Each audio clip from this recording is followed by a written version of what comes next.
Good evening. Welcome to the Chicago Council on Global Affairs. I'm Ivo Daalder, the president of the council, and it's my pleasure to welcome you today to our inaugural Koldike Global Teachers Program this evening. Before we begin, just so you know, we're on the record, which means that we're streaming live, which means please silence your phones, which means please participate in our conversation through social media, but again, do that with your phones turned off. Also, just a disclaimer, the views expressed on our platform are those of the people expressing them and not necessarily of the council itself. Today's a great program. Every program at the council, by the way, is a great program, but today is a particularly great program. This is a program with the first class of the Koldike Global Teachers. The four teachers are Ryan Berber from Vernon Hills High School, Katie Galagos from Walter Payton College Prep, Lydia Korkian from Back of the Yards College Prep, and Rebecca Orr from DePaul College Prep. Four teachers who have been part of the inaugural class of the Koldike Global Teachers Program. The program allowed them to travel to locations around the globe, bringing their lessons back to their classrooms here in Chicago. Their trips were made possible by the generous support from Pat and Mike Koldike, who have been great friends of the council for many, many years. The Koldike Global Teachers Program is a new iteration of the long-standing contributions that Pat and Mike have made to next generations, both here at home and abroad. Previously, the Patricia Blunt Koldike Fellowship in Social Entrepreneurship brought to the council and to Chicago emerging leaders who were transforming their societies through creative responses to social problems, especially when it related to children and youth, for an intensive one-week fellowship. In an effort to reach more fellows and more people, the Koldike Global Teachers Program was created to integrate global education and the public classrooms here in Chicago, instilling an understanding and appreciation of global affairs in the next generation of future leaders throughout the city. As an honorary life director at the Chicago Council on Global Affairs, Pat has spent many years furthering awareness and understanding of international affairs in Chicago and the Midwest, and is particularly interested in public education and youth leadership. Her husband, Mike, is a recognized leader in education and educational reform, and is the founder and chairman emeritus of Golden Apple Foundation for Excellence in Teaching and the Academy for Urban School Leadership. Pat and Mike are both extremely important as valued leaders in Chicago and the council, as well as for the council, and we thank them for their creativity and commitment to strengthening the educational opportunities for the next generation. And therefore, it gives me great pleasure to introduce Mike Koldike to the stage now and to welcome you all here tonight.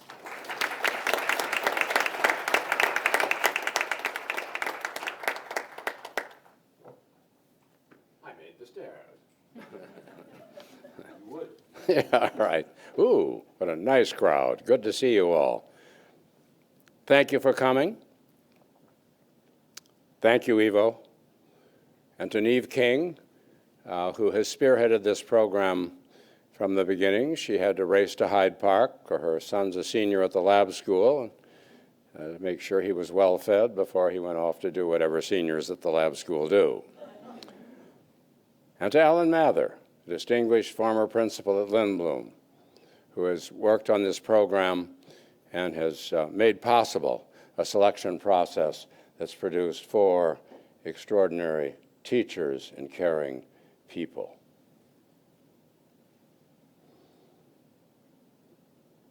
There were some signs on this board a while back that spoke of the dilemma that America faces. You've heard them. 27th in math, 32nd in science, et cetera, et cetera. And yet somehow we have 15 or 20 or 37 or 96 of all of our colleges and universities that people are dying to get into. They're considered the best 4-year places that a child could possibly make it. and you have to be a wizard in kind to be admitted.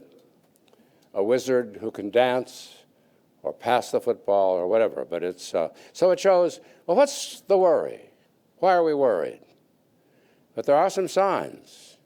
There are some signs in Europe and elsewhere. There are some signs in America that what was our two-party system seems to be perhaps coming unraveled. There are signs in Europe that perhaps, where in France, the two leading parties together totaled only what, Ivo? 25%. Together. For Pat and for me, we look to our schools and we look to women and men like this to come forward. Yes, travel the world a bit, but most importantly of all, to come back and speak to their colleagues and write about what they've learned and write about what America must do to achieve greatness and to keep this republic solid and forever the envy of the world. This is important stuff, but it won't come from me and it won't come from many of you. It will come from these educators. Smart, caring, deeply concerned, putting their children first, and they must communicate widely and forever with their colleagues. Promise? Okay. We're in better hands because the Council has undertaken this program. We're in better hands because they exist. We're in better hands because they care. They're part of us. They're part of you. And they're going to take this city, this state, and ultimately their fellows, this nation, to a level that this republic can be proud of. Thank you very much, and Godspeed. Thank you, Mike. So welcome, everyone. My name is Rachel Mizuno. I serve as the Director of Next Generation Programs here at the Council, and it has been my honor to work with these four individuals and the leadership of the Council, including Pat and Mike, to create this program over the course of the last year plus. We're going to have a really great conversation today. I wanted to first mention that following the panel presentation, we'll have audience Q&A, so be thinking about your questions. And we'll also be taking questions from our Conference IO system. So on the side panels, you'll see the website that you can input your questions if you'd like to, or if you're watching online via the live stream, feel free to insert your questions along the way at CHICNFIO. Thank you. I just first want to get started by thanking Pat and Mike for their unyielding support of not only the Council, but bringing young, talented voices to the Council stage. This program has been a true joy, and I know that these four teachers that you're going to hear from tonight have really done the yeoman's work to prepare their students for a global world outside of the classroom. So to kick us off and to get started, I'd really love to hear each of you introduce yourselves, talk a little bit about your school environment and where you traveled. My name is Ryan Burba. I currently teach at Vernon Hills High School. Before that, I was at Morgan Park High School for 8 years. Currently, I teach psychology as well as history. In the past, I've taught international baccalaureate history as well as IB psychology. I went to Australia, so I visited Sydney and Melbourne, and my goal was to kind of just look at the IB schools in Australia, kind of see what they're doing. I noticed a lot of teachers were scoring very high scores of 7 out of 7s, and when I looked at my scores, I was kind of a little bit too hard on myself. I'm like, wow, my kids are only scoring 2s and 3s, but yet my teacher evaluation was strong. You know, kids would tell me I was doing a great job, but still, I was kind of wondering, you know, what are the different practices that I could engage in to really better my kids' scores as well as their education.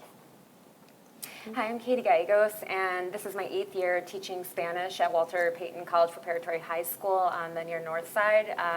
We're a selective enrollment Chicago public school and also a math, science, and world language academy, meaning we have a 4-year requirement for each of those subjects. For every language that's taught at Payton, and there's 4 languages currently taught, there's a corresponding international trip and/or exchange for students to experience firsthand the language and the culture they study during their 4 years at our school. Every year we administer to our graduating seniors the State Seal of Biliteracy test as kind of a formal way of acknowledging their bilingualism or multilingualism, as well as their heritage.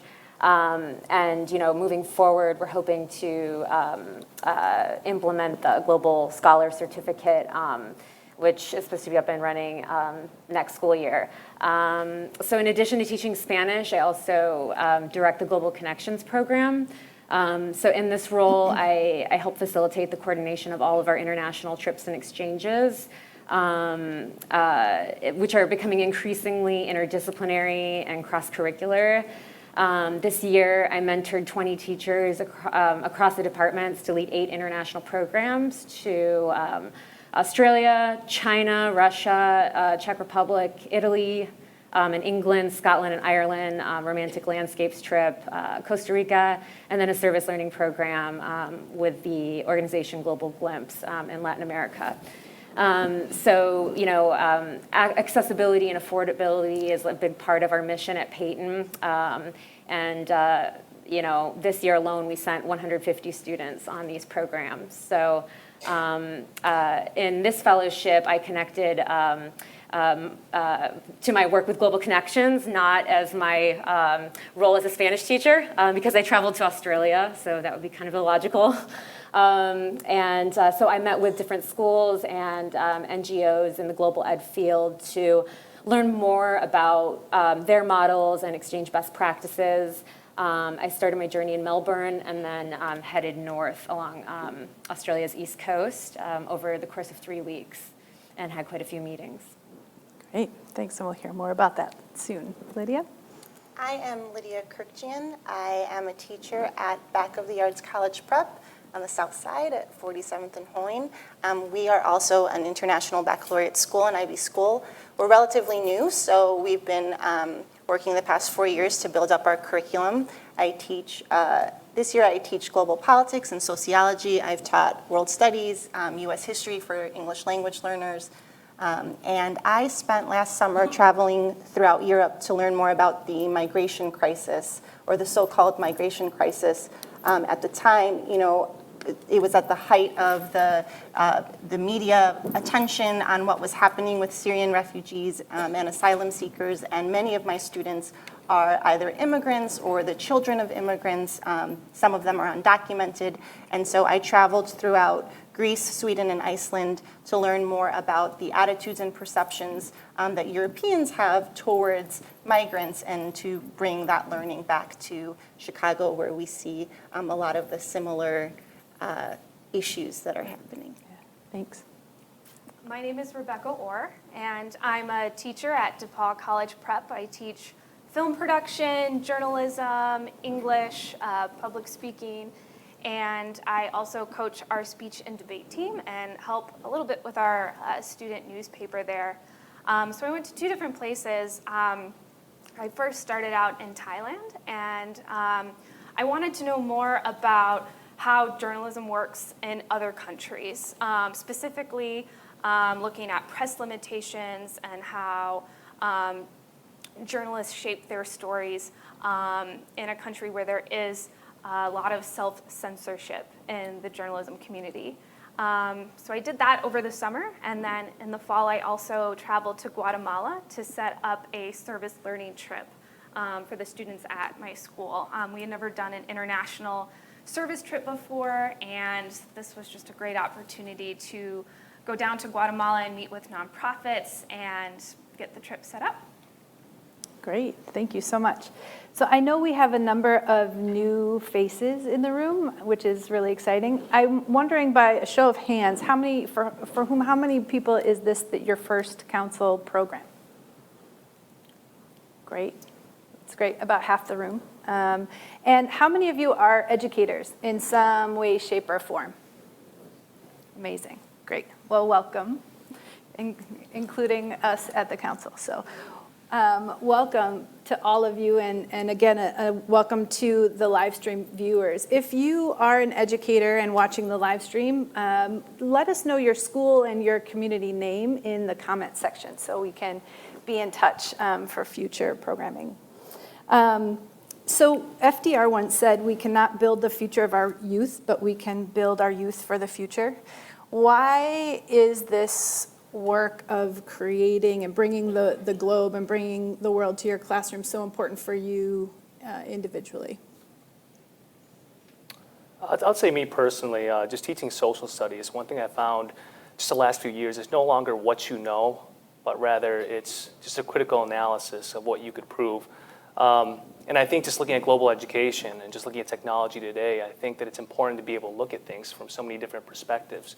And this experience has kind of allowed me to kind of see that, is just looking at how other students, but as well as how their teachers have approached just different conflicts, how things are taught in different ways. And there's not necessarily one that's better than the other, what's right or wrong, but just being able to back things up with evidence. And I think that's why it's so important looking at global education, is that we always see things from so many different points of views, but why do those views exist, and how can we teach our kids those things? Yeah, I think students have a real curiosity to learn about the world and be exposed to new ideas. And I think this idea of exposing to students through whether that's locally or globally is really important. Connecting them with the community, whether that's through field trips or bringing guest speakers into the classroom, or on an international program abroad. I think that it really has a place in education, and there's so much that can be derived from that. I mean, as a Spanish teacher, it's really important that my students can use the language in an authentic context and see the value of learning a language and speaking with people of different backgrounds and being able to potentially work in another culture in the future. So I think it's really, really rewarding and eye-opening and just transforming for them. I think when I think about my most transformative life experiences, they always involved encountering a new culture. So. Mm-hmm. Yeah, and just going off of that, I think people who have a global perspective lead richer lives, and that's what we want for our students. We want them to see beyond themselves and just their neighborhoods and even just their city. And so if we can prepare them to think about what's outside of what they see every day, they will want to go out there and they will want to have those experiences. And I believe that they will have more fulfilling futures. Mm-hmm. Yeah, and I think we're at a point, too, where all of our students and the people we work with, we have iPhones and iPads, and we're so connected to all of these different countries that we visited.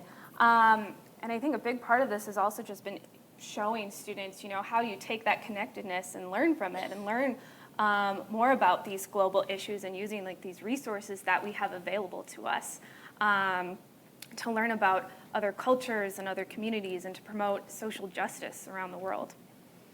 What are some of the ways that each of you are defining for yourselves global education and measuring it? So whether that's in the global competency realm, global acumen of your students, in global citizenship skills, how do you define that for your classroom, and in some ways, how are you measuring it?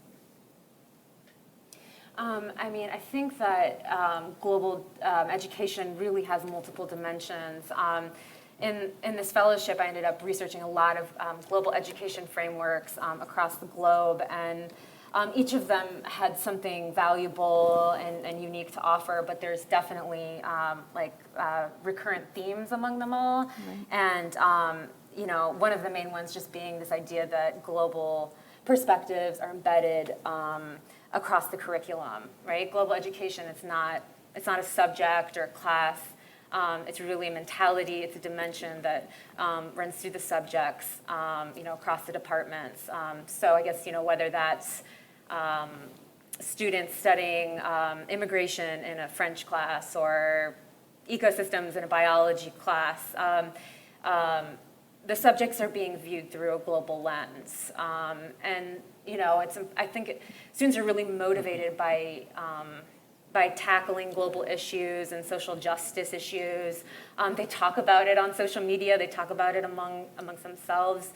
So you're tapping into the students' interests, but also developing their sense, I think, of civic responsibility.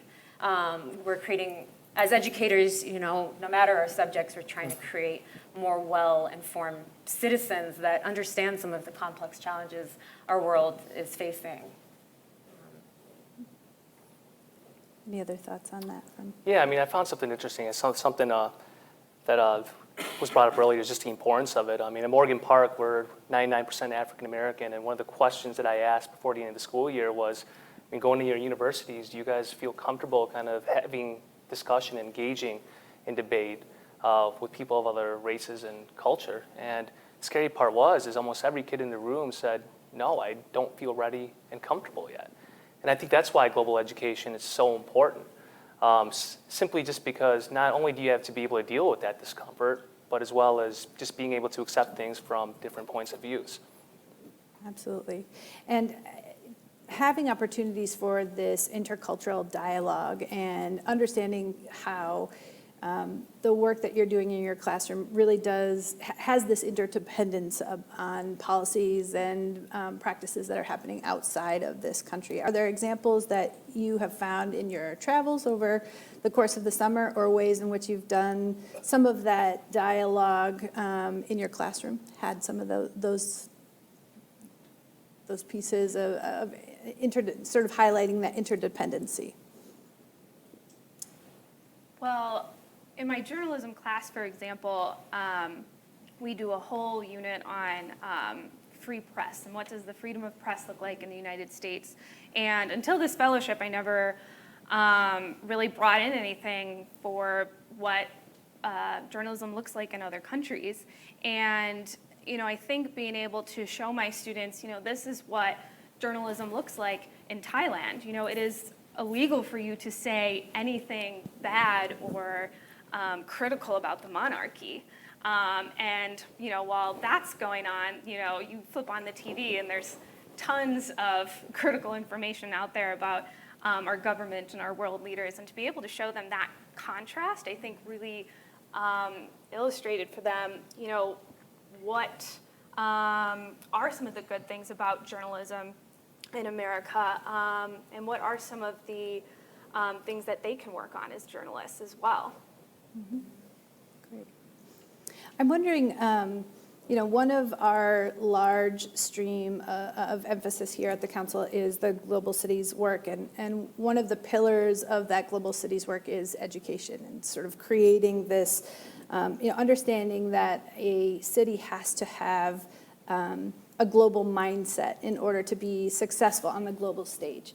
For you, what would that citywide global mindset look like? And what are some of the ways in which you feel like we would check the box once we accomplish it?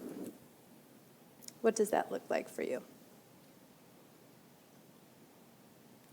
I mean, that's a really complex question. I think, speaking from my personal experience just in the classroom, my indicators that I'm building students' global citizenship would be reflected in just, access. How many students are, just from the perspective of global connections, how many students are able to go abroad? Is money a hindrance? What are we doing to support those students?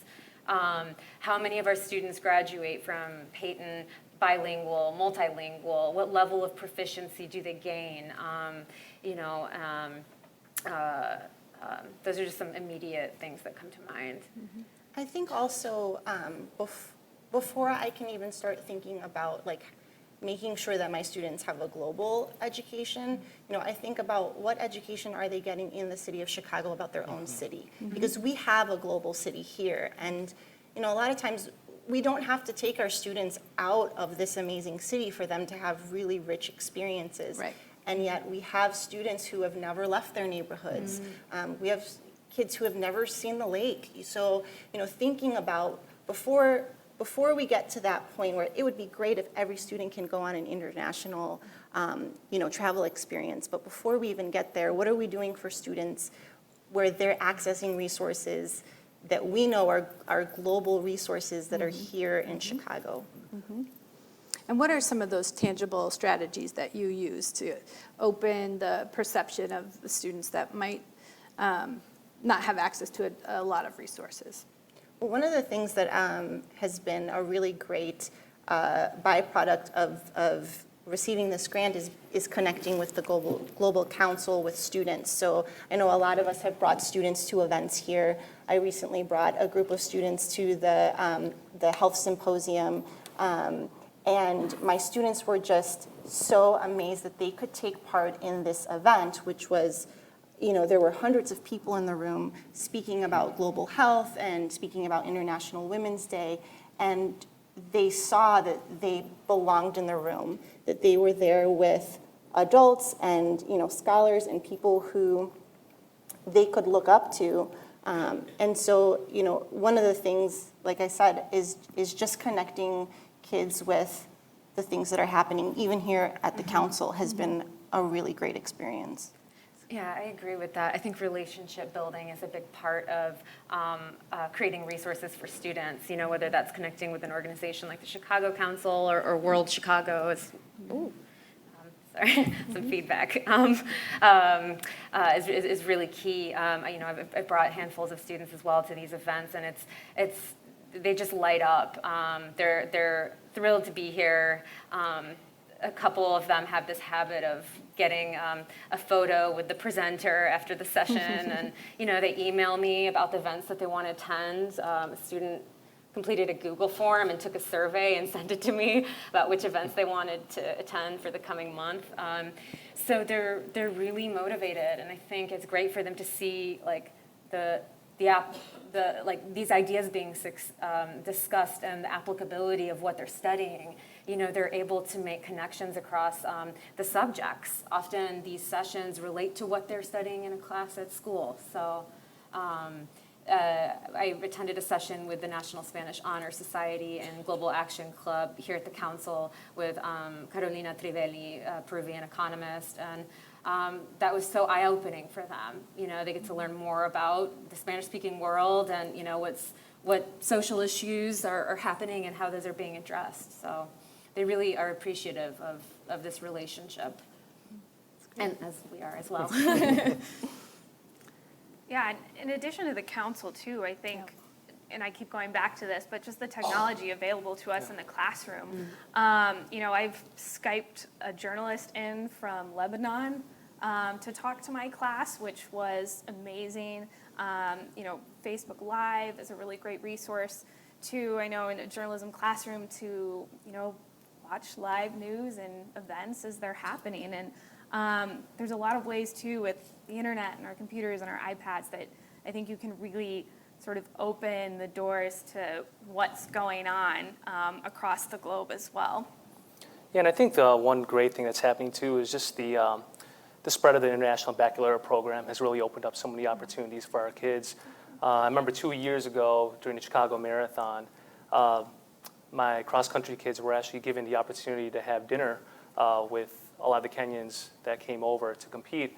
And as much as I wish I could say that was my role as a head coach doing that, it really wasn't. It was just, we had some individuals that reached out to our school specifically because we did have that International Baccalaureate program. So I think just the spread of that program overall within the next few years, I think will really make our just CPS in general more global.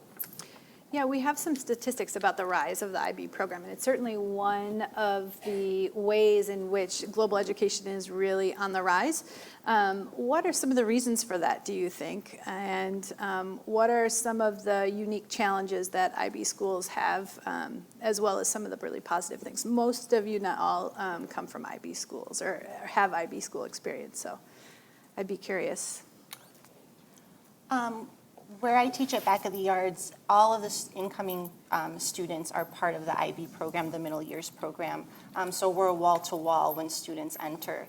And one of the great benefits of the program, and I think why it's so popular, why it's rising in popularity, is this idea of interdisciplinary learning.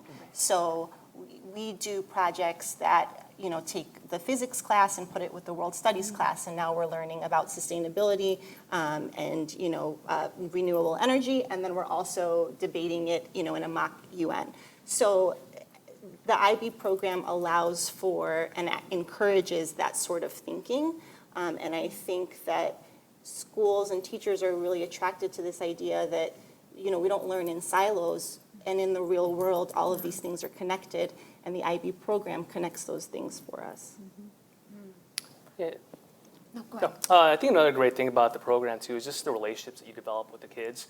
For example, the kids I had for psych and history, you have them for 2 years, which could be good or bad during those 2 years. But the great thing is, now that they've graduated, I think that they've all had to say positive things about it, just because it's relationship building, and I think that's what kids really want. If you look at some other programs, and hopefully there's no one from College Board here, but I mean, I teach AP Psych, and now being at Vernon Hills, I mean, here's what the kids do. I mean, they learn it, then they go home, and they study the content, and they do well, because it's all content. But just kind of like what Lydia was saying is, I mean, it's 2 years of interdisciplinary learning, where it's not necessarily what you know, but it's being able to be critical and kind of describe what you know from different perspectives. So I think that's really kind of just spread. It sells itself. Yeah, I couldn't agree more with what's been said. I don't teach at an IB school, so I can't speak well on that topic, but you did also ask, what's this rise or this move toward global competencies, where is it coming from? And at least from my travels in Australia, one thing I learned is that their demographic landscape is rapidly changing. Something like 28% of Australians are now born overseas. To kind of to put that into perspective, I think around 13% of United States citizens are foreign-born. So, and they've estimated that by 2050, roughly a third of the country will be born abroad. So, so there's this move toward global competencies in the Australian education system. It's really important that Australian educators, embed content on, the Asia-Pacific region, the Indian Ocean region, in their curriculum, because most of the migration they're receiving is from China and India. And that's also embedded in the Australian National Framework. They have what are called 7 general capabilities, and one of them is intercultural understanding. I believe that's how they frame it. So it's something that's being measured. Schools are assessed on it, and the PISA test is going to be integrating a global competency measure on their exam.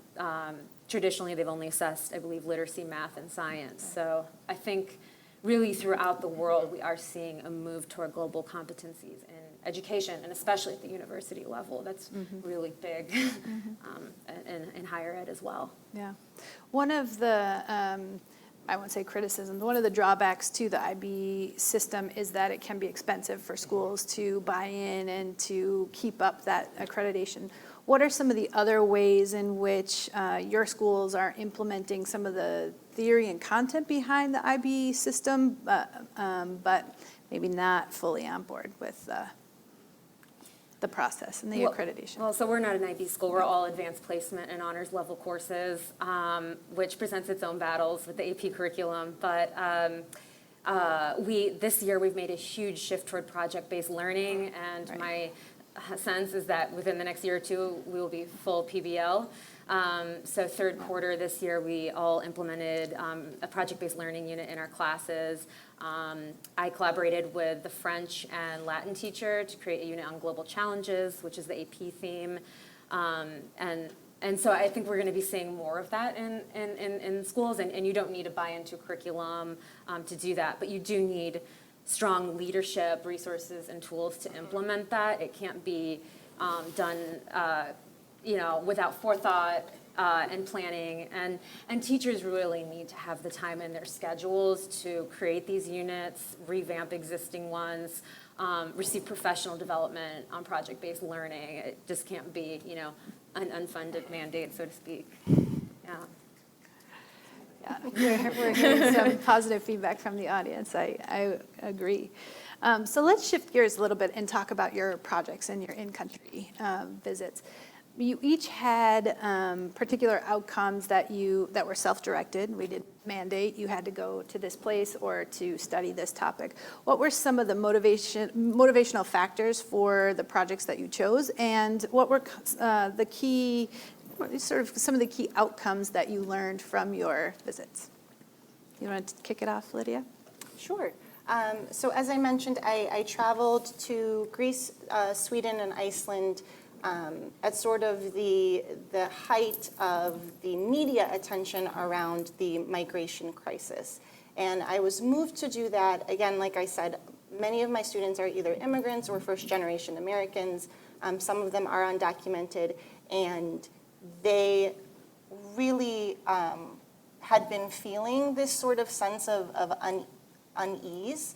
And I just wanted to be able to make connections between the things that they're feeling and the things that they're seeing in the news that's happening in Europe. So I had a great experience meeting with, I met from high-ranking government officials to volunteers who were working with refugees.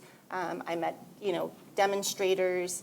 I met people who were just taking refugees in from the street and housing them temporarily. And all of those experiences really helped me to make connections for my students about the attitudes and perceptions that we see here. This was last summer, so it was before the US presidential election. And I think that, in some ways, what happened with the election was not expected for many of the students in my classroom and for me. And so my experiences helped me be able to shape the conversations that we were having and sort of the way that students were feeling after the election, because there was a lot of fear, there still is, and being able to make the connection between this rise of nativism in Europe and the way that people are dealing with that here, and also being able to connect that with the political climate here was invaluable. And the other thing that I learned that I was able to bring back, and I think I'm speaking for all of us when I say we really were in uncharted territory when it came to planning our projects. And so we really had to think about what we wanted to study, make connections, who did we want to meet with. And so my students do an independent, a year-long project that's very similar to what my process was. And I was able to break down what I actually did from, this is the spreadsheet that I used to keep track of the emails that I sent to people. This is the cold email I sent to the mayor of Sweden, mayor of Stockholm, to try to get him to meet with me. And so I was able to take all of that and show it to my students as a model of, this is how you can take on your own research project. And that's what they did this year, and it was sort of modeled after my experience with planning my trip. So that was an unexpected but very important outcome of the trip as well. That's real world learning right there when they're reaching out to professionals to gather information and Becca? Yeah, well, just being fresh off the trip to Guatemala, I just came back with my students on Saturday, and I think one of my biggest takeaways was just how do you help kids take on different perspectives and understand the perspectives of people living in other countries. And we were going into people's homes and installing stoves and water filtration systems for a clean water project we were working on with our nonprofit. And, we spent a lot of time before we left talking about, how does water access impact education and impact health and things like that. But really getting them to understand how that connected to their own lives back at home was tough. They had sympathy for people who didn't have access to clean water, but it was a challenge getting them to understand how it related to their lives. So, it was definitely, I think one of the biggest things I learned was, how do you do that? How do you help shape perspective in that way? And one of the things we actually did before we left is for a week, we had all the students record how much water they were using, whether it was through drinking or brushing their teeth or making coffee or washing their hands, and comparing that to the daily amount that a typical Guatemalan living in the town that we were working in had. And I think that really helped to sort of bridge that connection for them. So. We did talk about your research and the difference between IB schools here and in Australia, which is one of the things that I know you looked at, Ryan, but are there other things that you felt like we can learn from the Australian way of integrating global education into their classroom? I mean, I'll just say, just looking at their IB curriculum and the way that they use assessment, it makes sense. I mean, I was kind of hard on myself. I think all of us teachers are kind of rough on ourselves when we look at our test scores and we think, what could I have done differently? But when it came down to it, just talking to a lot of those other teachers, the kids in Australia, I mean, their entrance to their universities, it was based off of those IB test scores. Most of the kids that tested an IB in my classes, they already knew by April or May where they were going, and those scores really didn't impact whether or not they got in.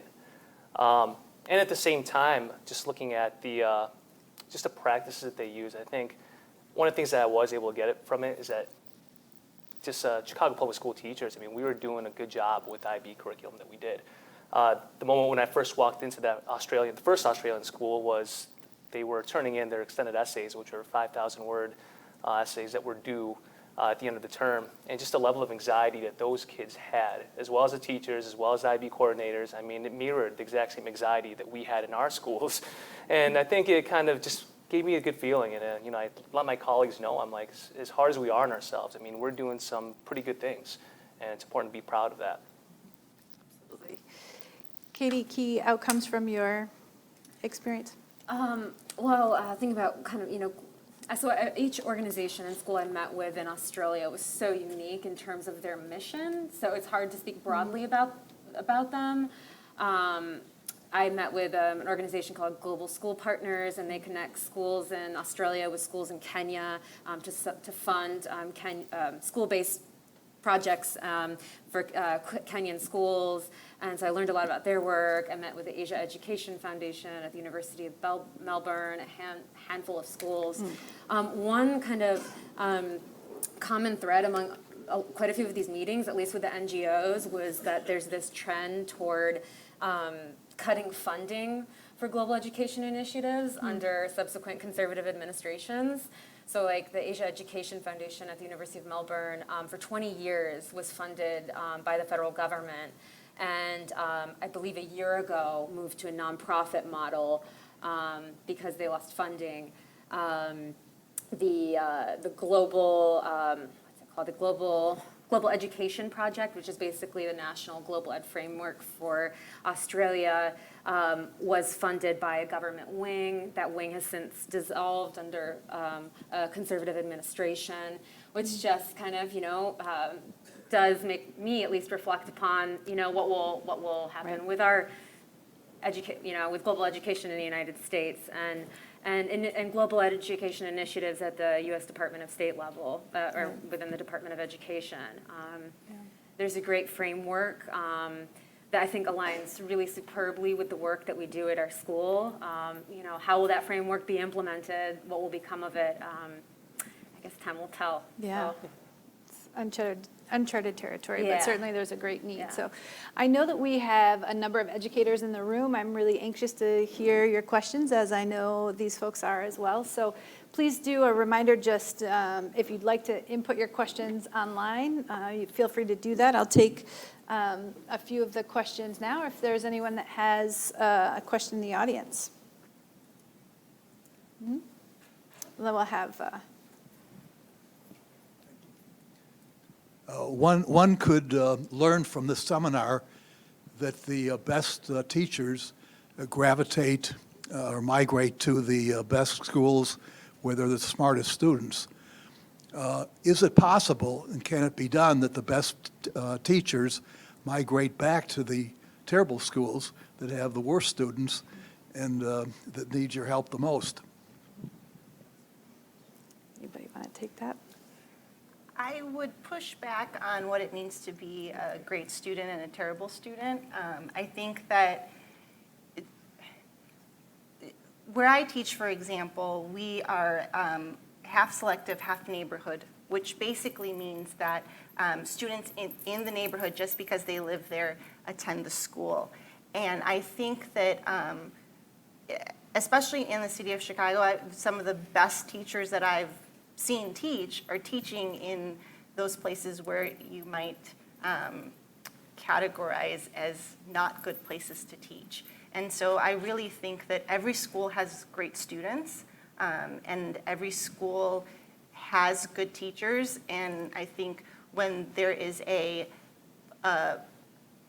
philosophy in the school and a climate in the school of working really hard, any student can go from terrible to being great. Great.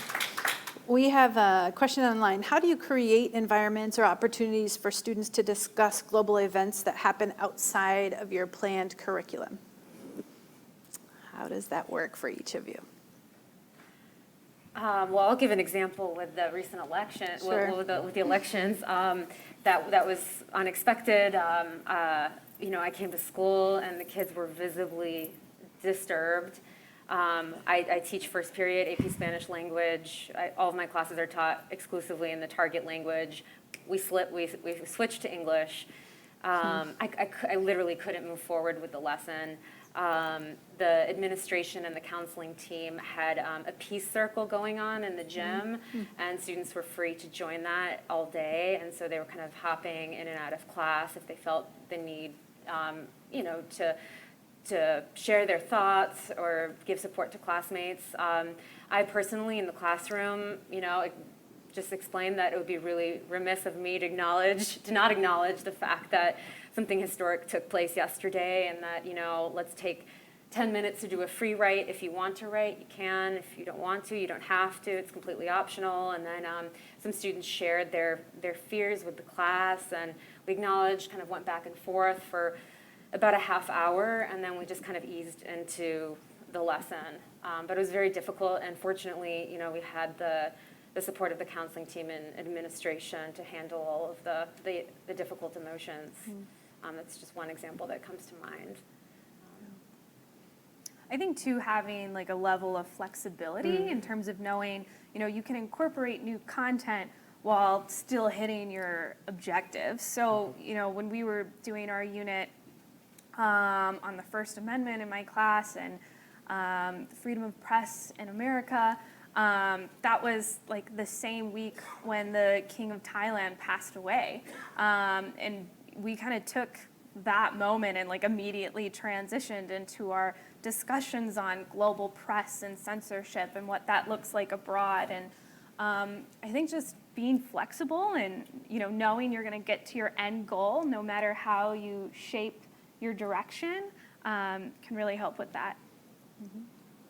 Some of my best lessons, and now I'm thinking my principal's in the room, but some of my best lessons have been when I'm driving to work in the morning and I hear something on the radio and I think, wow, I want to use that. I'm going to scrap what I have today. And so just like Becca said, like this idea that you have a goal in mind of where you want to get to, and there's multiple ways of getting there, and sometimes it might be unexpected, and you just have to be flexible and think about what's going to be best for your kids in that moment. Yeah. Great. Question here from Mr. Koldyke. How and when? Is this on? Yeah. How and when will the next successor class to these guys, how and when will it be selected? And is it still limited to Chicago schools, or are you broadened to the suburbs? Great question. I'll take that one, guys, if you don't mind. So the current application process is open. We are getting nominations from principals at the moment, and teachers will be applying by Friday. And then we'll be selecting next week. So currently, the program is open to a select group, but ever expanding selective group of Chicago-based schools, not to the suburbs yet.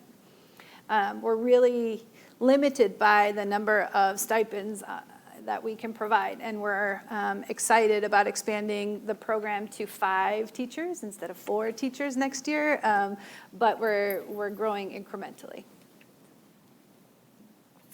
Sure, in the green.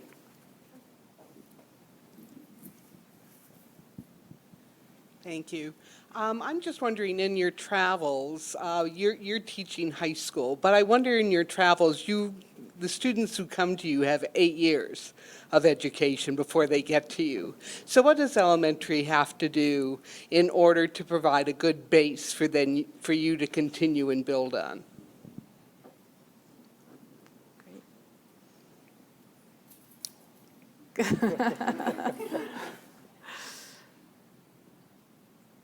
Anybody want to take that one?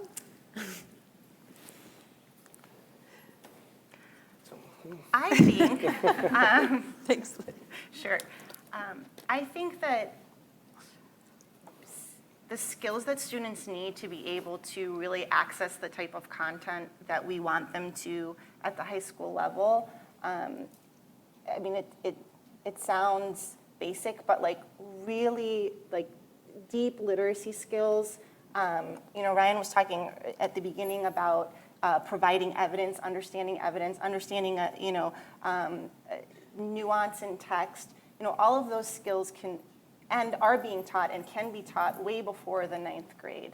And so for me, I think that that's the most important thing. Even if students haven't heard about the topics that they're going to learn about in my class, that's fine. But if they have the ability to be able to access the information by reading and discussing it, then that's the most important foundational block I can think of.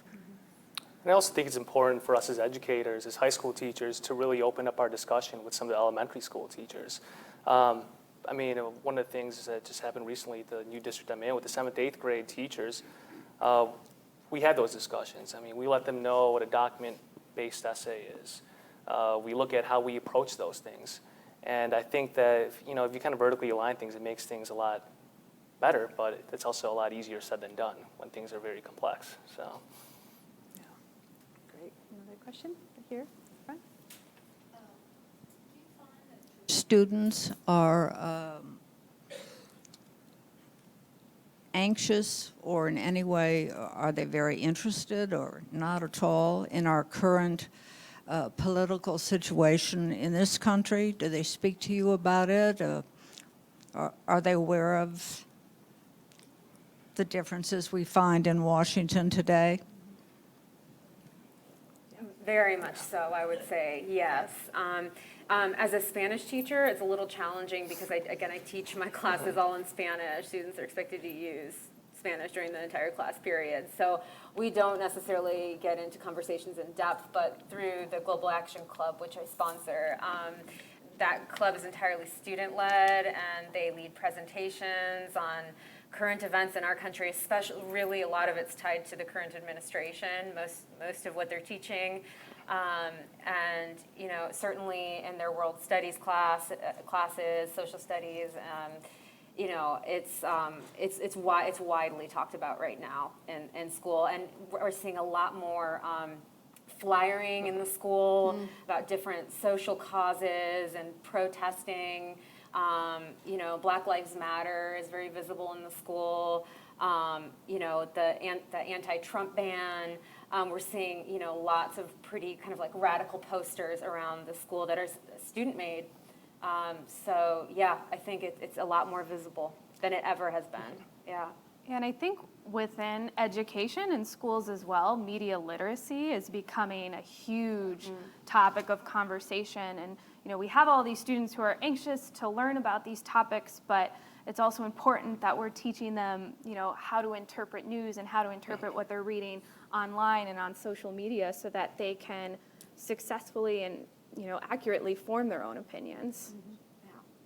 We also now have that emphasis on civics and all of that effort, and a number of ways in which outside of the classroom, in addition to what's happening inside the classroom, that students are having the chance to discuss these topics. Great. Dustin in the back. Sorry to make you run, Vanessa. It was mentioned earlier that the recognition that Chicago is a global city. So for those potential suburbans or even rural teachers watching online right now, did you learn anything in your travels that you can advise those teachers to take back to get their students who aren't exposed to the global nature on a day-to-day basis, why it's important, and those skill sets that can be taken away?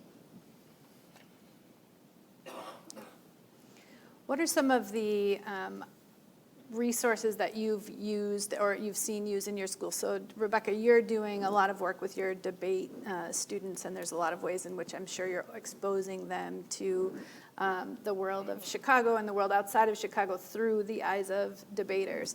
What about some other, whether it's clubs or groups or efforts that you've seen work really well in your schools?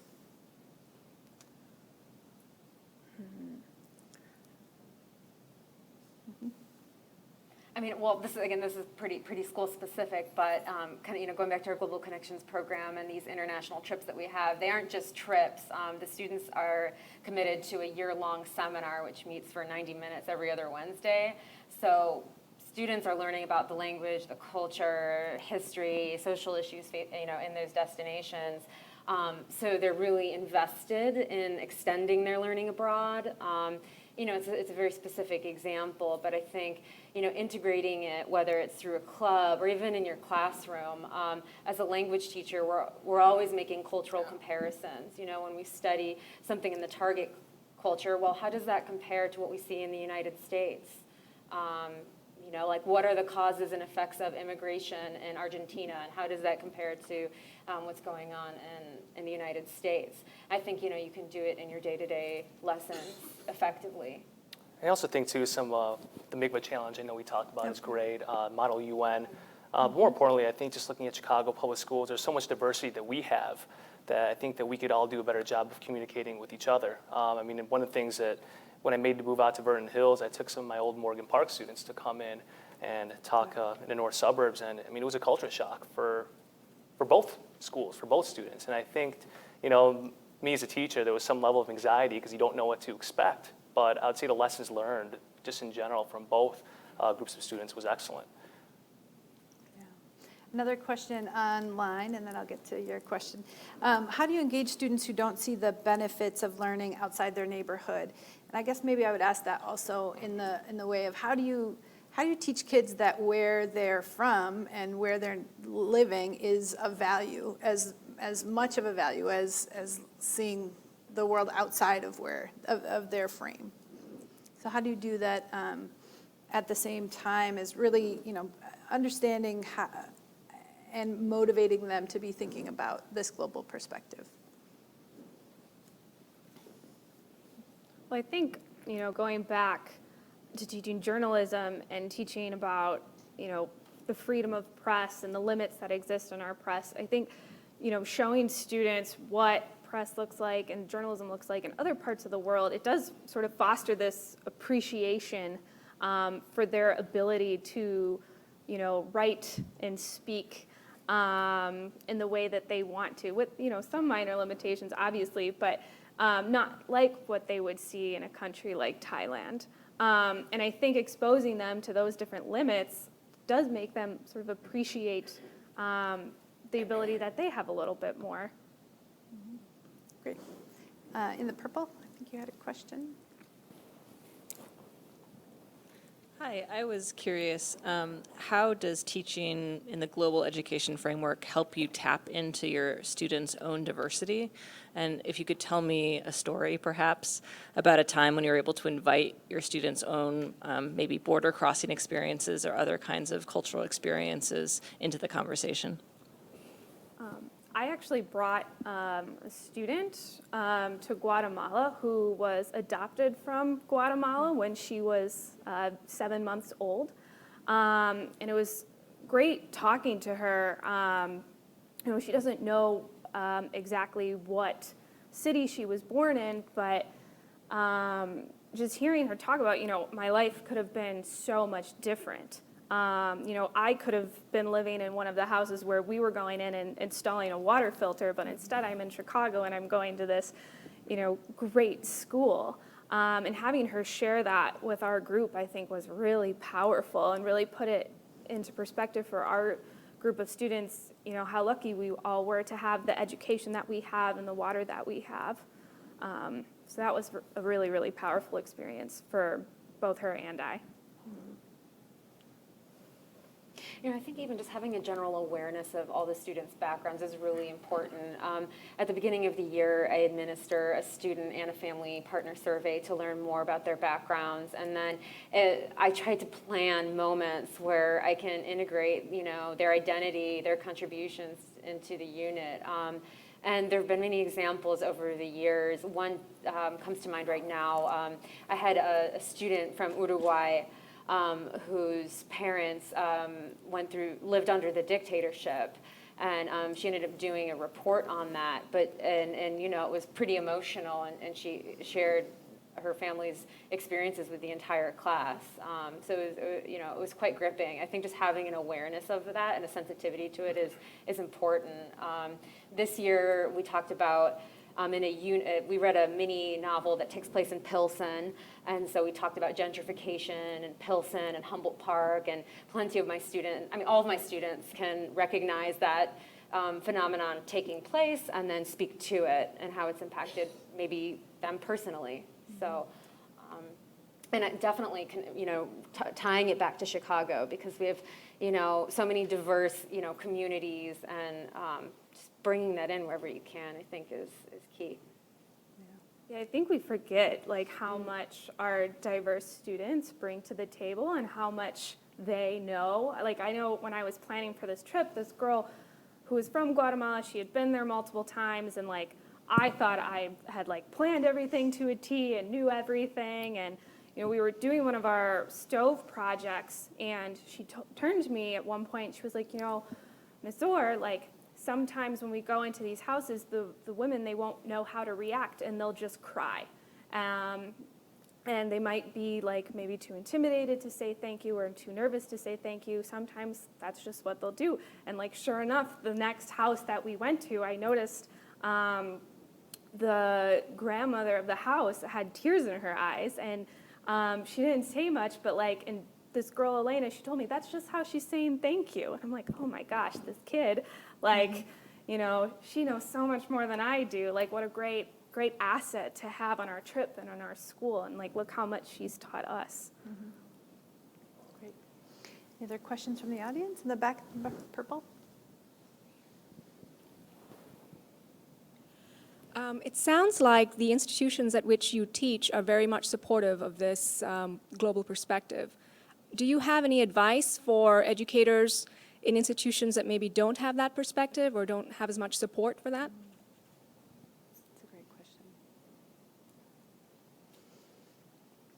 I know for me, we had never done an international trip before, and having the backing of the council supporting my sort of pre-trip that I took there, and then also Katie, who runs the Global Studies program at Peyton, really helped me to set it up. I think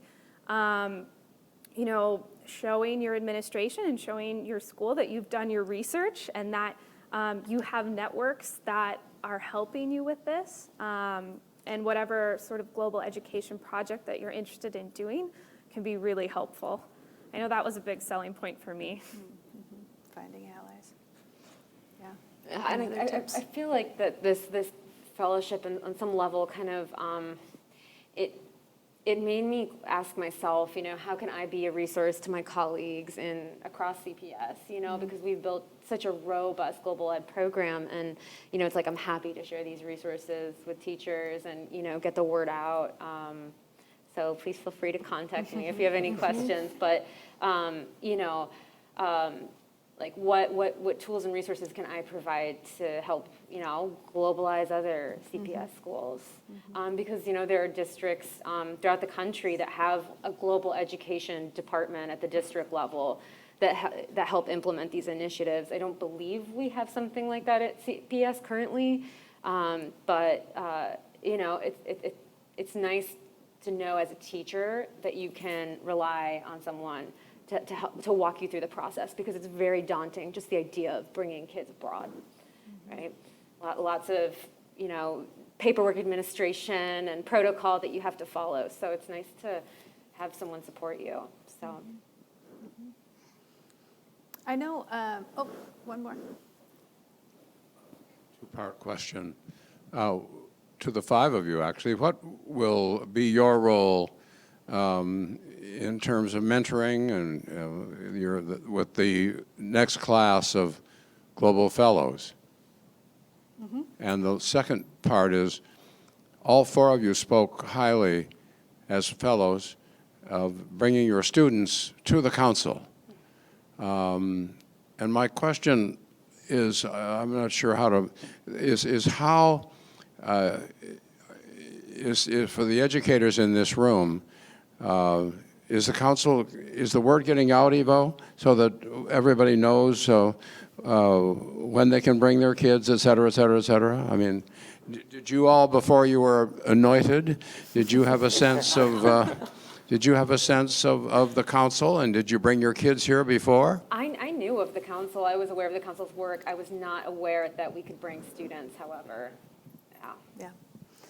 So to answer your question about how these folks will be involved with the next cohort, they will play a role in the selection process. They really, all of you have been a guide for me and for the council in moving this program forward. So we definitely want your thoughts and opinions about selecting the next cohort. They'll also have a chance to sit down with the next cohort and advise them on their projects and how to best navigate that. And our hope is that there'll be an alumni cohort of, an ever-expanding group of educators, both traditional and non-traditional educators that are connected to the council in this way. I know, we're hoping to grow the program and currently encourage educators to bring their students to council programs for free, and that's not something we have the chance to talk about a lot, but it's something that we definitely want people to know because the council stage and this dialogue is important for building a global mindset in Chicago and important for us to continue to dial up global education in the city. And so that's part of our mission as the council, and we want to do that with the help of students and educators. So all are welcome. Mm-hmm. Yes. To the lady, number two, would you suggest there might be a quota for those great teachers that you know in the bad schools that could be part of this cohort? Can you explain what you mean? Well, right now we see 4 teachers who have gravitated to excellent schools. You responded to my previous question to say there were great teachers, which I take that to mean there's many, scores of them perhaps, in the poorly run schools, and yet none of them are up here. Maybe this gentleman, but he had gravitated already. I could answer it. So, comparing the shift and change of schools I've had, just looking at the teachers, and also just my experience in Australia. I was talking to someone earlier just about practices, and even though, for example, the schools in Australia scored way better, significantly better than my scores were at Morgan Park, I'll be honest, just looking at the instruction, there were no bells and whistles. There weren't. There was just direct instruction for 45 minutes, but those kids still did well. Same thing now, Vernon Hills High School, when I teach, lecture, it's fine. Like, my administration is okay with me lecturing for 45 minutes straight, and those kids will do well. Would I say, me personally, was I a better teacher this year versus last year? It's hard to say because it's really changed. It's been a mind shift, I would say. But, I mean, I could look at some teachers that I teach with now in Vernon Hills and the north suburbs and send them out to Morgan Park where I was last year, and I'll be honest with you, I don't think that they would last for 5 minutes. And it's not necessarily just saying that they're a bad teacher, no, but it's just, I mean, teaching is tiring. And you've got to be flexible, kind of what we've been talking about, this for the last hour is, when things come up, you've got to be emotionally ready to do so. And I think that, the classification of good schools and bad schools, it's not one that exists, but I just think teaching, what a great teacher is someone that can be willing to adjust no matter what the situation is. Yeah, thanks so much. So I really just want to end the program by thanking all of you in the room and on the live stream. It's really been a robust conversation. I'm so happy that Pat and Mike could be here to see and bear witness to the really, truly wonderful educators that you are. And, you know, a special thanks to you for your leadership and all of the extra tireless effort that you put in trying to connect teachers with friends in the various countries that they were going to. So thank you not only for your thought leadership, but also for your time. Thank you very much.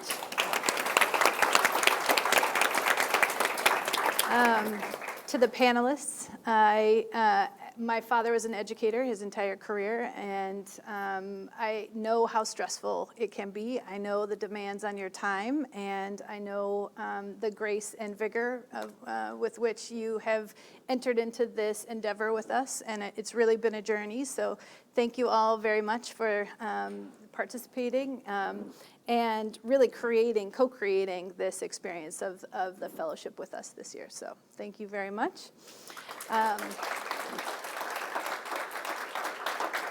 And finally, I just would love, we wouldn't be able to execute this program or have this wonderful event without our programs colleagues and other colleagues in the room, my team, the Next Generation team, and for Ivo and Neve for their leadership in really and truly investing in talented young voices in the city of Chicago. So thank you very much to our audience, and please share the live stream video with folks that aren't able to make it tonight, but might be interested in the topic. Come and talk to any of us after the program about ways to get involved with the council or any questions that you didn't have the chance to answer tonight. So thank you.